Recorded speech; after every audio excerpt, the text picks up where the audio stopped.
won't move your stops to break even unless you do this. Hi, it's Charlie giving you Tuesday/Wednesday's video, and I hope you're very well.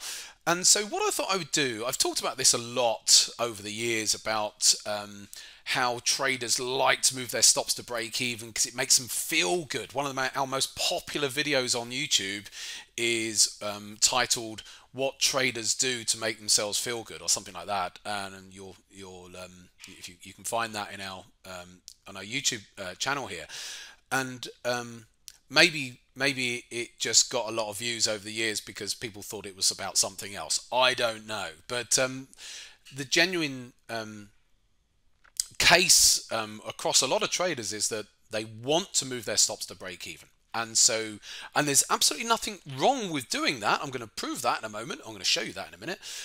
But nevertheless, it has to be for the right reasons. And so, because a lot of the time people want to move their stop to break even because it makes them feel good. They're like, oh, I'm on a risk-free trade now. And yet they don't realize that maybe it's not a risk-free trade. So let me just show you. Okay, so I've got a strategy here on my automated software that yields an annualized return of 10%. Okay, and you can see the stats down here. It doesn't really matter too much about these. It's a nice little plodder strategy. Okay, it's not setting the world alight, so it's a plodder strategy. But let's just have a look at the impact of moving like the stop to break even. So let's see if I can do that. So I've now just pulled up some of the parameters, and I'm going to put in moving the stop to break even. Not even at 1R, because this one, as you just noticed, I think it has I can't remember now, does it have a slightly inverted risk reward as I've got this on here? But so let me just change this to moving the stop to break even at, let's say, half an R. Okay, we'll do it half an R. Click on OK, and then start bot training. Got no optimization or anything on this. It's just pure as the strategy is. And so let's just see. There we go. Right now we can see how the annualized return has, is almost halved. So because of the impact of moving a stop to break even at a given level. So I'm just going to go back again.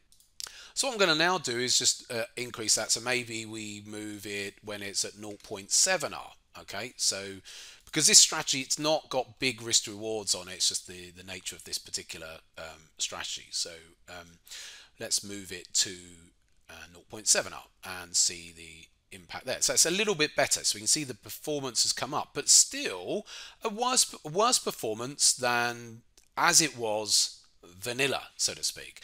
So what we find, and I've got other strategies programmed in here as well, which what we find is some strategies, if you've got the data, they will perform better. If I now come back out again, so some will perform better if you move stops to break even, but I'll change this now to break even at 1R. Now, bearing in mind this strategy, a lot of the trades don't even get to 1R because it's slightly inverted reward the way this one is. I can change the risk reward, but I'll show you that. So let's just do this. So you'll see that the performance might come up a little bit more, but it still won't be as good as the how I showed it initially. So the performance might be a bit better now. Yes, it is, but still not as good as how it was initially. I think it was about 10% or so initially. So it just goes to show you that it's not always the best thing to do to move your stop up. However, for people that like a higher win rate, sometimes moving the stop to break even can actually be better for you. So let me show you a different strategy. So now I've got a completely different strategy on here, and you can see the equity curve, and this is completely different number of trades. It's a completely different strategy. And so you can see this one has an annualized return of 17.5%, let's say. And nice little drawdown figures and all the other usual. It doesn't really matter what it all is on here. It's decent, anyway, it's decent strategy. So this one at 17.5%. Now I'm going to edit and bring this down and and actually put in a break even now. So let's put a break even at 2R, because this strategy has a higher risk reward. So I can put a break even at 2R. And what you'll find is that the performance comes down again. So the only thing is the win rate goes up. It's a low win rate strategy, this, but the win rate comes up. I think it was at 33% previously. But you're sacrificing a couple of percent of performance in order to have a slightly higher win rate. So again,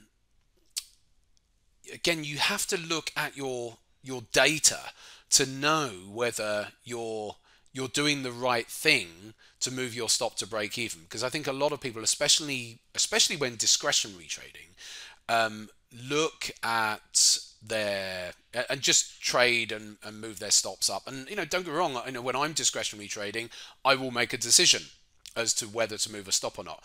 But a lot of the time, I don't move my stops up on my trades until my trades has moved significantly further than the average trader might think. Oh no, I'm up 1R, I'm going to move my stop to break even now. That's not how I trade the majority of the time, unless I'm really aggressively trading. So I think it's something to bear in mind when you're trading, to know your numbers if you can, know your stats. And because a lot of the time you may find that you're actually sacrificing performance for the sake of feeling better about your trades.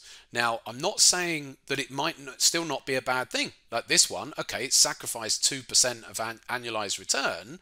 But if you're a fear-based trader who wants to have a slightly higher win rate and don't ever want to be 2R up and see it come all the way back down and become a loser, then you might say, well, I'll sacrifice some of my overall returns, Charlie, in order to have that facility to move my stop to break even.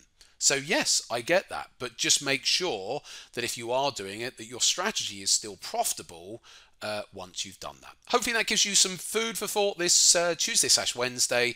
I'll see you at the weekend. Take care for now.